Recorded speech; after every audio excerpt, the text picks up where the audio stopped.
Well, it wasn't a smokescreen after all. With the 27th overall pick, the Baltimore Ravens select Malachi Starks. We break it all down, what Starks means for the Ravens, the secondary, and looking ahead to day 2 on an instant reaction edition of Locked On Ravens.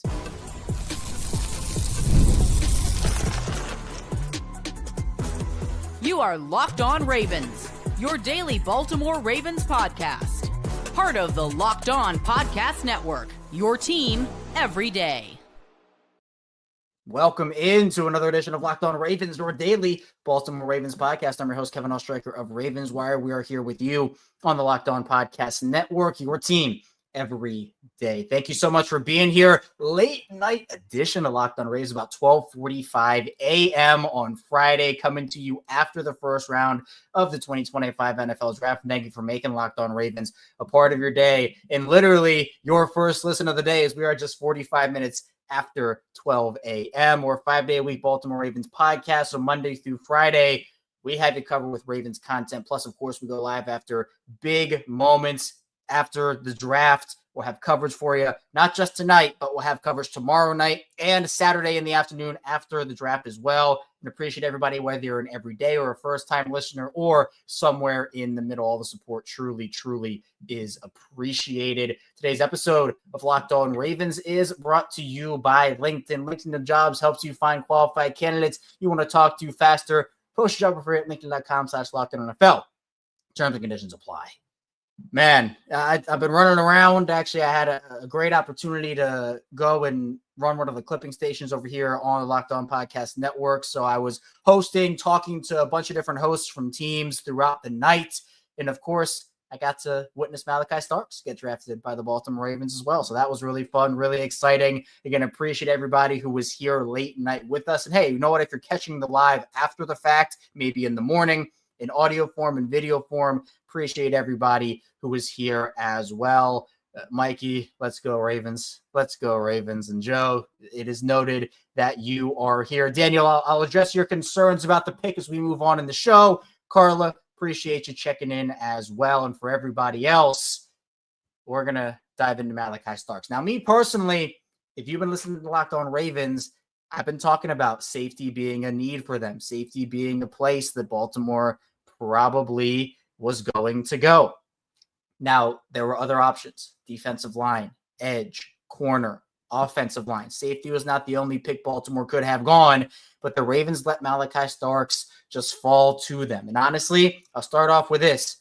The board fell in the absolute perfect way for the Baltimore Ravens. We saw a run on defensive and offensive linemen, which again, you would have liked to see maybe a couple more of those guys fall. But on the board at 27, if you had told me before the draft that Will Johnson, Donovan Izaraku, Mike Green, Malachi Starks, Nicky Manwari, all those guys are going to be available, even guys like Josh Simmons, Jihad Campbell, I would have called you crazy. I would have said there's no way all those guys fall. But it gave the Ravens opportunities. And what Eric DeCosta kind of said after taking Starks was, was a little weird seeing Malachi in all of those mock drafts, but they had options, and Malachi was certainly a guy that they really liked. So let's dive into Malachi first. Who he is as a player. Obviously, big news for Baltimore. Malachi Starks falls to them at number 27. Me personally, I think it was a great pick for them, and there are a couple of reasons why. We'll get into strengths and weaknesses, and if there was anybody else I would have taken over Malachi Starks, we'll talk about that as well. But let's start off with Malachi and his stats over at University of Georgia. 6 career interceptions for Malachi, 4 of those coming in 2024. He had his best year. Well, it really depends, because he was an All-American in 2023, but in 2024, statistically, he had 77 tackles, 4 tackles for loss. And in my opinion, Malachi is the guy that's really, I read it wrong. Excuse me. I had 1 interception in 2024. I was on the tackles for loss tab, not the interceptions tab. So excuse me for that. His interceptions, 2 in 2022, 3 in 2023, and 1 in 2024. His tackle for loss, he had 4 in 2024. So again, Malachi was somebody that, interceptions wise, now I'll correct it, wasn't great in that category, but still is somebody that has the ball awareness, ball recognition. And that's kind of the first thing that pops off the page for me with Malachi, is that he just reads defenses really well. And one thing that people got so fed up with Brandon Stevens was the whole, oh, well, he doesn't turn his head for the ball. Where's the head turning? Why aren't we turning the head for the ball? Malachi Starks does that. He identifies the ball in the air. There are multiple clips floating around on social media right now of Malachi Starks coming up with huge plays for that Georgia Bulldogs defense because of his ball tracking and ball awareness. He's a very versatile player. What this does, and the big storyline here, is Kyle Hamilton. Kyle Hamilton is probably the happiest player on earth right now, not for the fact that he can't play deep, because we certainly saw that he actually was a very solid player deep for Baltimore in 2024 when it was pretty much a necessity for them to go and make that move. But Hamilton's at his best when you can move him around the defense. And this does give Kyle Hamilton that positional flexibility that really was lacking when it came to Baltimore's defense last season. Now, the moves that they made last year helped revitalize that defense, rejuvenate that defense. But Malachi can play in the slot, he can play in the box, and he can play deep. Some of the things that you love about Malachi's game, just when you look at him and what he brings to the table, I mean, first of all, he's a guy, I mentioned the versatility. The Ravens love these versatile pieces, these versatile guys that can go out there and play anywhere. You can move guys around. You can give offenses different looks. And Malachi Starks gives you that in a really big way. He has athleticism to cover space. He's very quick at processing. One of the things that popped up on the tape for me, not just the ball awareness, but just his awareness in general, to me, the tackling, he'll miss a couple tackles here and there, but he is solid as a tackler. He has his abilities in coverage. This was just a safe pick, in my opinion, where there aren't a lot of weaknesses that jump off of the page to you. And while he's not necessarily like the top player in this class, Baltimore doesn't need to be taking risks on guys, whether it be injury risks or other risks. Yes, you have to look 5 years ahead in the future, right? That's the job of a general manager. Try to balance out this year's team with the team with the team's future 5 years from now. But with Malachi Starks, Hamilton's about to get a huge contract. It's going to be probably 9 figures. It is what it is. To have Starks as insurance for Kyle Hamilton, because let's look at the safety position right now, right? I get that everybody looks at Hamilton being there and Ardarius Washington and saying, oh, safety wasn't a need. I personally push back on that. I say that, with Ardarius, he had a great year last year. I'm a huge fan of Ardarius. I think he's awesome. He's struggled with injuries over the course of his career. Kyle Hamilton has had nagging things here and there where he hasn't caused him to miss games or anything, but it could at least take some pressure off of him now that you have a guy like Malachi.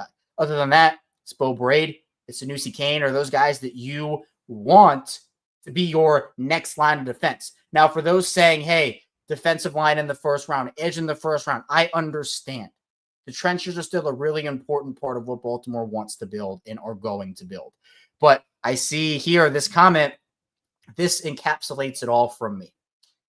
This is a very deep class on the defensive line. It's not as deep edge-wise, but I still think there are plenty of edges available. Mike Green fell out of the first round. Obviously, there are off-field concerns with Mike Green that maybe teams just didn't want to pick him up in the first round.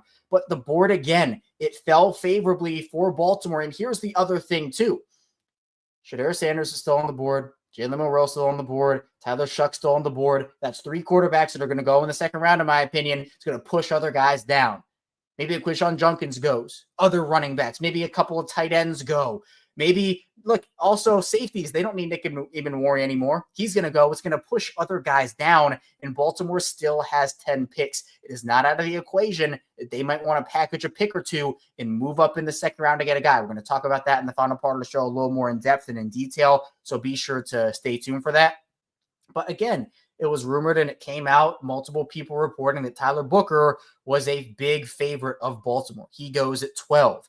It was reported by Matt Mello that Malachi Starks was a big guy for them. Other guys that were linked to Baltimore included guys like Donovan Iziraku. James Pierce goes 1 pick before Baltimore. Maybe that was the guy that they wanted. Maybe that was what they wanted. And I see the comment here from Ronan saying lots of receivers are there too. So maybe if Baltimore wants to go out and get a guy in the second or third or fourth round, there's still an option there. But the other part of that is that those receivers, if Baltimore doesn't want a receiver in the second round, those are guys that are going to get picked.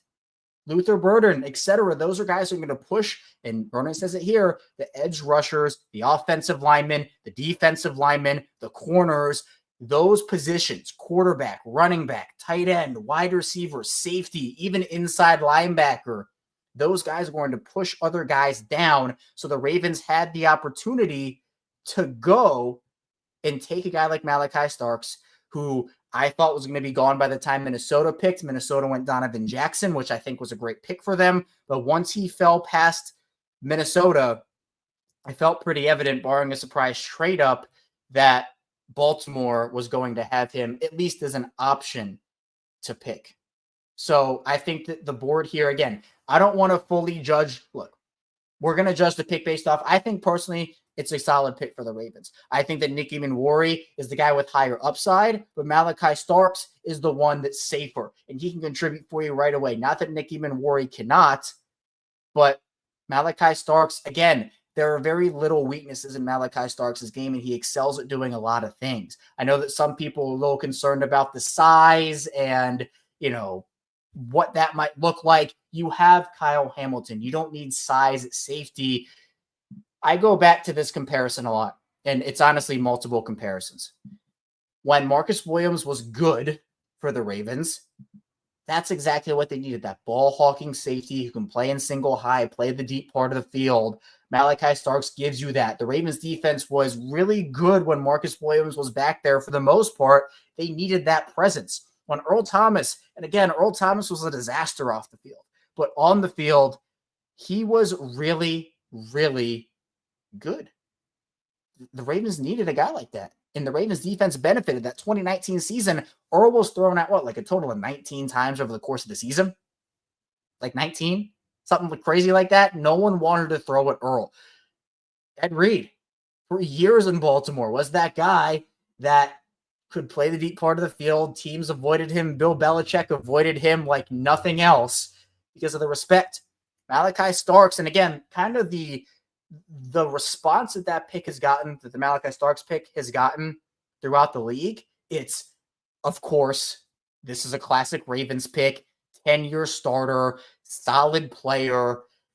These are the types of guys the Ravens draft, and you can see the excitement, the emotion from Malachi Starks. He's excited to come in the building. He's excited to work. He's excited to compete. Malachi Starks feels like a Raven, and you can tell that from his first interview. You can tell that from his reaction. I'm sure we'll get plenty of Malachi Starks comments and a bunch of things from his introductory press conference in Baltimore, which I think is going to be tomorrow, right? I'd assume he's going to probably be in Baltimore tomorrow. I'm excited. I didn't think he was going to be available. And that's kind of why, if you heard me talking, like Sam and Njoku nailed this over on yesterday's show, where I guess it was today's show, but technically yesterday because we're at 1 a.m. right now. Sam and Njoku nailed this. And now that Baltimore is able to operate along these lines, look, Ronnie Stanley saved the Ravens offseason.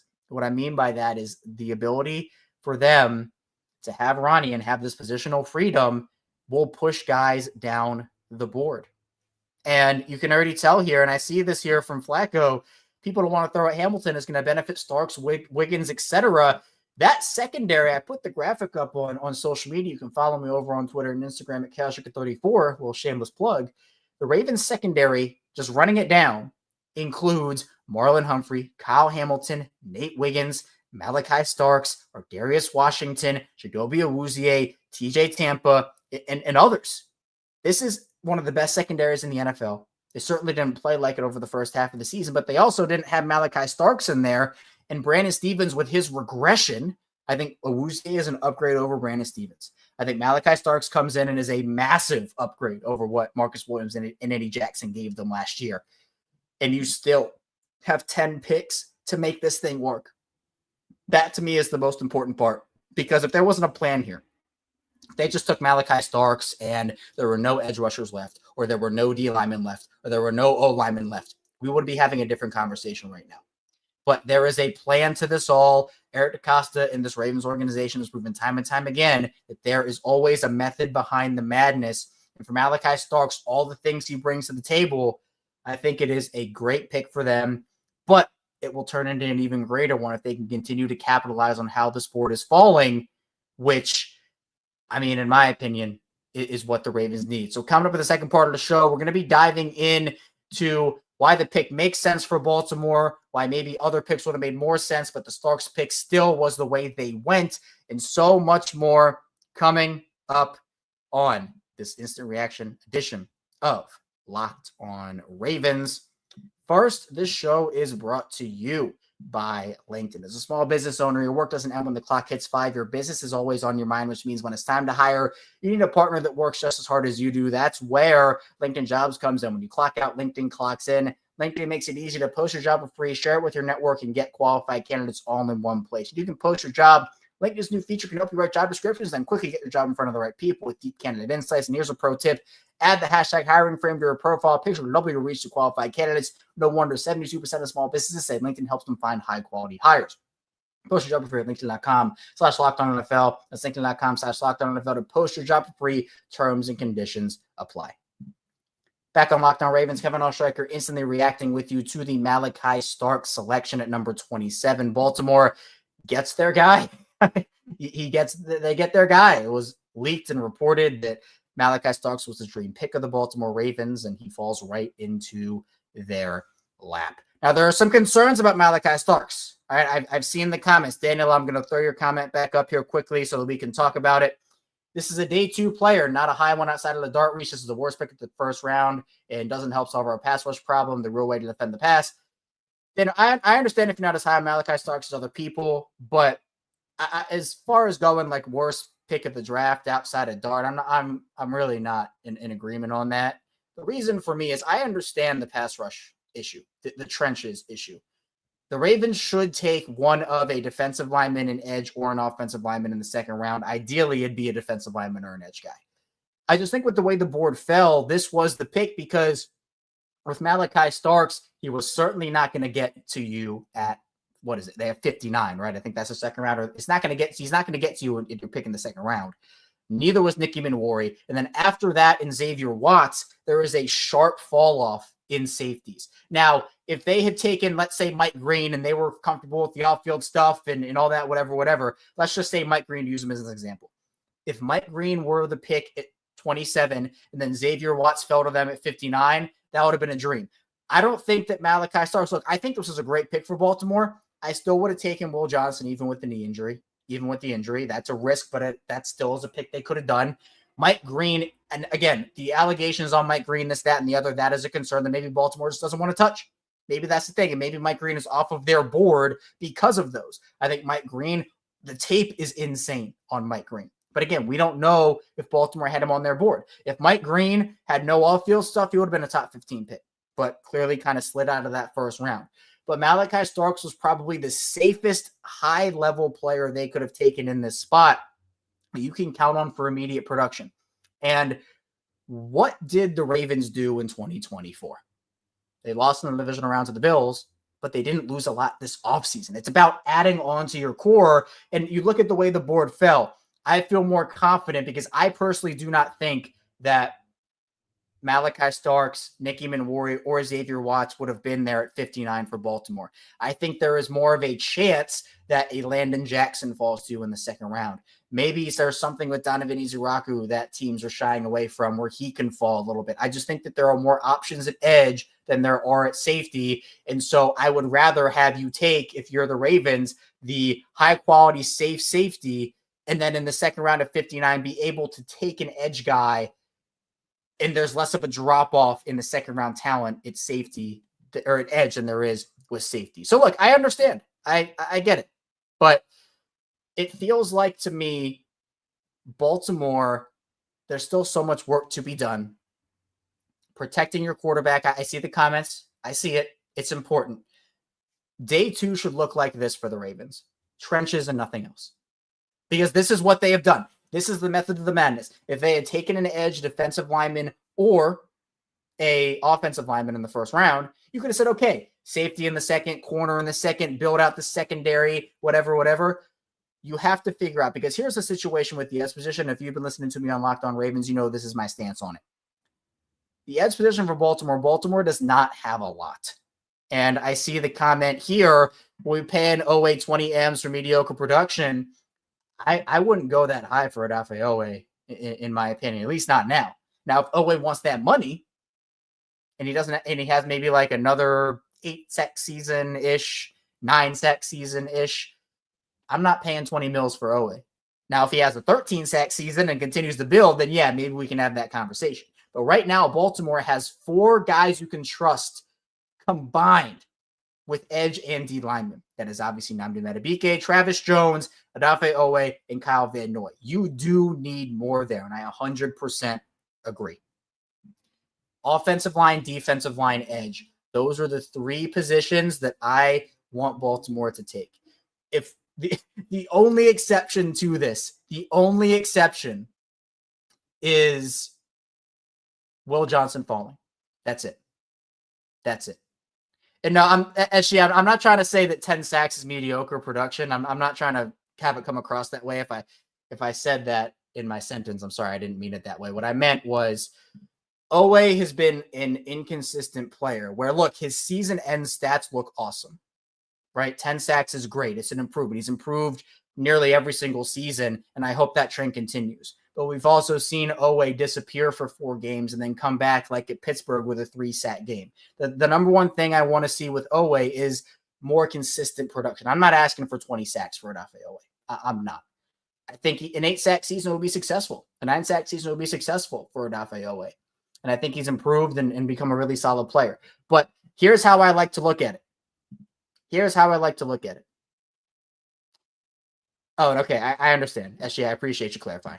But here's what I want to see. For Odafe Owe, Tavius Robinson, Kyle Van Noy, David Ajabo, Adisa Isaac, you need out of the 3 guys at the end there, the 3 guys not named Kyle Van Noy and Odafe Owe, Tavius Robinson, David Ajabo, and Adisa Isaac. One of those guys has to step up alongside someone you add in the draft. Because I look at it this way. What if Odafe Owe goes down? What if Kyle Van Noy goes down? And knock on wood, knocking on the wood right there, knock on wood, it doesn't happen. But I want to look at it this way because it puts it in perspective. If you lose a guy, because football injuries happen, no team gets through the year 100% healthy. We know that, especially if you're a fan of this Ravens team. we know injuries have unfortunately had more of a toll on this roster than a lot of the league in recent years, although past couple years, they've been pretty healthy. You need guys, you need depth, you need options. And right now, Baltimore does not have a lot of options on their defensive line, and that does worry me a little bit. So if there is not a defensive lineman or an edge name called in the second round, I'm going to be a little nervous about it. I'm not going to lie. Because with taking Malachi Starks, the benefits, there are plenty, and I like the pick. I love the pick. But what I would not love is if Baltimore ends the second round without someone to help get to the quarterback, and then in the third round, hopefully it's an offensive lineman, or you can flip-flop it. You can also flip-flop it. So it is what it is. And Daniel, Ken and I did the safety predictions together. He and I both had Iman as number 1. I would have preferred Iman, but it's circumstantial, where if the Ravens truly do want to move Kyle Hamilton back to his position of playing Swiss Army knife, I think that, in my opinion, that Starks was the better fit. But if they want to keep Hamilton deep, which have been some of the reports, well, then Iman might have made more sense. So I think that Hamilton's role will tell a lot to us about how they plan to utilize Malachi Starks. And I hear you. I wish that Connerly would have fell a little bit into the 40s. I think that would have been a prime trade-up spot for Baltimore. I would have loved that pick in the 40s for them. But for me, offensive line, defensive line, next 2 picks. Because that is what it is. If safety wasn't the pick for them and offensive line was, I would have wanted a safety and a defensive lineman. Your needs are clear. It's not like they're massive holes and massive needs. But, at the end of the day, Baltimore still has a lot of options, 10 picks. I see SG talking about that as well. Malachi Starks is a heck of a player. He's a heck of a player. And as I mentioned, he's a safe pick, a safe high-end elite player. There aren't a lot of those. The issue is that safety is not the premium position that quarterback is, that offensive line is, that edge is, that corner is, right? Safety is not in that conversation. I think we're getting there. It's getting closer. But, it's not a premium position, at least not to the level that some other positions are throughout the draft. So coming up in the final part of the show, we'll look ahead to day 2 a little bit and talk about which players are still available for the taking for Baltimore, how I would like to see that play out, and so much more coming up on this edition, instant reaction of Locked On Ravens. First, the show is brought to you by FanDuel. The NBA playoffs are here, and FanDuel is giving new customers an incredible way to get in on the action. Right now, when you join FanDuel and place your first $5 bet, you'll get $250 in bonus bets if your bet wins. I love how FanDuel makes betting so easy, whether it's picking my favorite team or diving into player props, from three-pointers to steals to assists. FanDuel has so many ways to bet your favorite player props. Plus, after the game tips off, you can even combine live prop bets into a same-game parlay for a chance to win big. I'm very glad the draft happened because if you didn't know, I'm never a Nuggets guy, and the Nuggets lost by like a bajillion points tonight. So they're down 2-1. If you bet the Nuggets on FanDuel, I apologize for whatever that performance was. Don't miss out. Head to FanDuel.com and claim your $250 in bonus bets today. Back on Locked On Ravens, rounding out our instant reaction live edition of the show. Kevin Oestreicher still here with you, breaking down the Malachi Starks selection for the Ravens at number 27. Again, I appreciate everybody who's here with us late night. We're about 1:15 a.m. Eastern time. It's a grind, man, but I love doing this. I've been hosting the show since 2019. My first ever episode was about Kari Vedovic, so that's a blast from the past. We're a 5-day-a-week Ravens show, so of course, we're not done here. After I'm done with this live, we're going to record an episode for 6 a.m. tomorrow. We're going to have that come out. We're going to break down this pick in a lot more detail than we are right now. Again, we're just instantly reacting right now. So again, we're getting scouting reports in. We're talking about Malachi Starks as a player, but we're going to get into a lot more detail coming up on the show that's coming out. You know, if you're listening to this and live with us in about less than 5 hours. So be sure to stay tuned for that. We're also going to be live again after day 2 of the draft, reacting to Baltimore's picks. We'll be live after day 3, reacting to Baltimore's full draft class. And of course, we'll have bonus episodes both on Saturday and Sunday, breaking down the Ravens draft as well. So be sure to hit the like and subscribe button in video form, follow along in audio form for your daily Ravens coverage needs. Let's talk about the draft from a day 2 perspective. Because look, I said it on social media for anybody who wanted to listen to me on that. This board fell pretty close to perfectly for the Ravens. A couple of guys I would have liked to see fall, Tyler Booker being one of them, Walter Nolan another one. James Pierce would have been intriguing if Baltimore felt comfortable enough with the off-field stuff with James Pierce. But there are still plenty of guys that are in consideration for Baltimore or just are available on day 2 of the draft. Here are some of the top ones right now. I'm going to exclude quarterback from this conversation. You know, obviously Baltimore has a guy named Lamar Jackson. If you haven't heard of him, he's pretty good at football. Will Johnson is still available. Nicky Minwari, Luther Burden, Mike Green, Donovan Izuraku, Nick Scourton, Jack Beck, Jack Sawyer, Savon Revel, Benjamin Morrison, Quinshon Junkins, Trey Amos, Jonas Avaina, Travion Henderson, Trey Harris, Landon Jackson, Charles Grant, who Baltimore's been linked to. There are a lot of pretty quality players still available. Obviously, dream scenario, again, Xavier Watts, he's not on the board for Baltimore anymore. Obviously, if they went back-to-back safeties, I'd be pretty upset. In fact, I'd be very upset with that.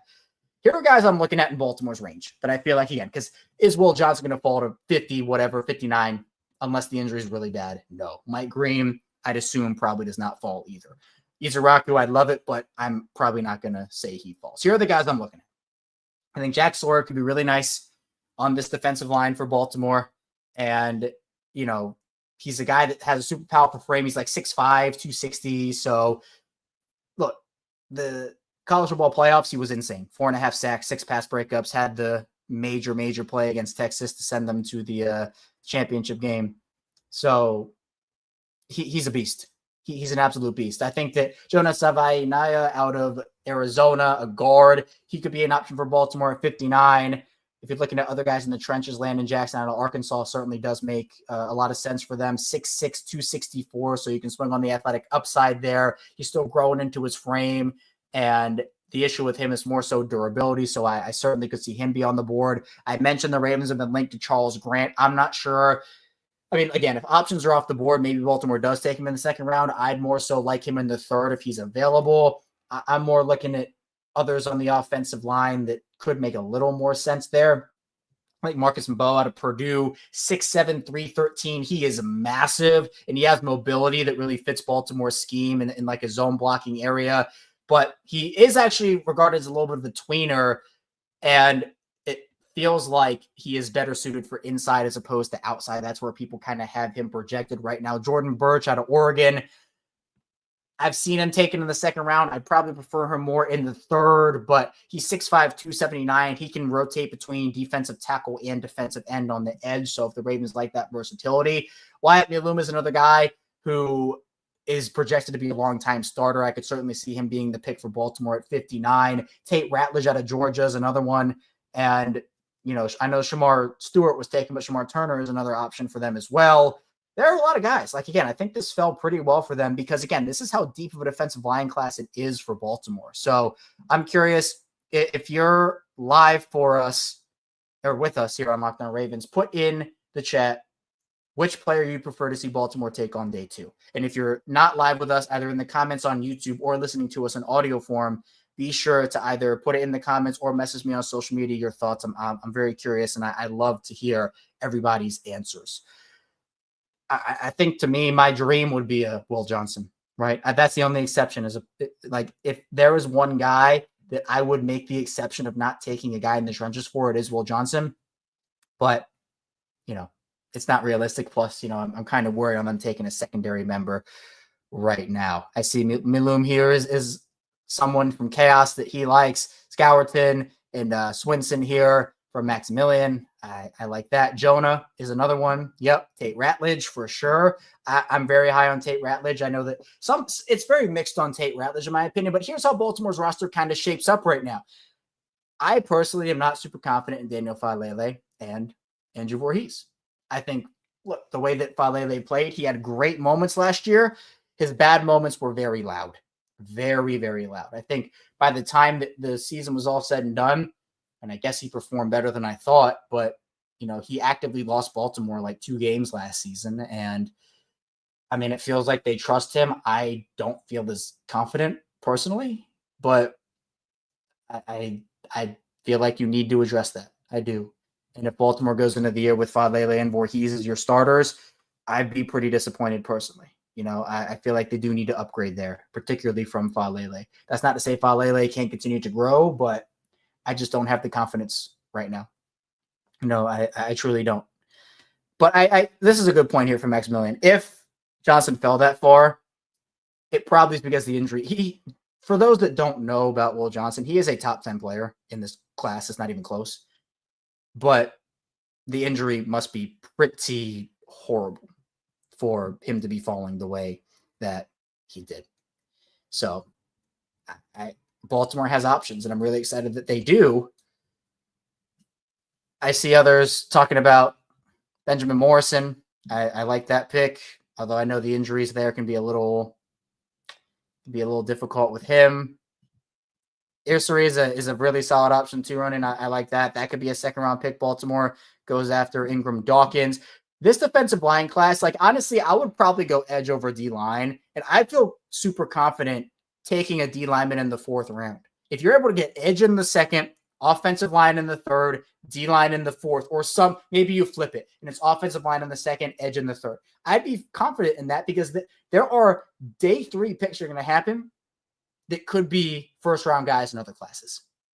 That just is what it is. You know, I see another one here. Milum, Charles Grant, those guys. Yep, Booker was a guy that I liked more than others just because of the fact that, again, I get the athleticism concerns, and I mean, I guess we don't really talk about it anymore because it's not an option, but, like, I don't think you have to be, like, the most athletic player in the world to play in this offense. I mean, Daniel Falele certainly is not, like, athletic freak, right? So some of the thing is Falele couldn't get to his spots quick enough.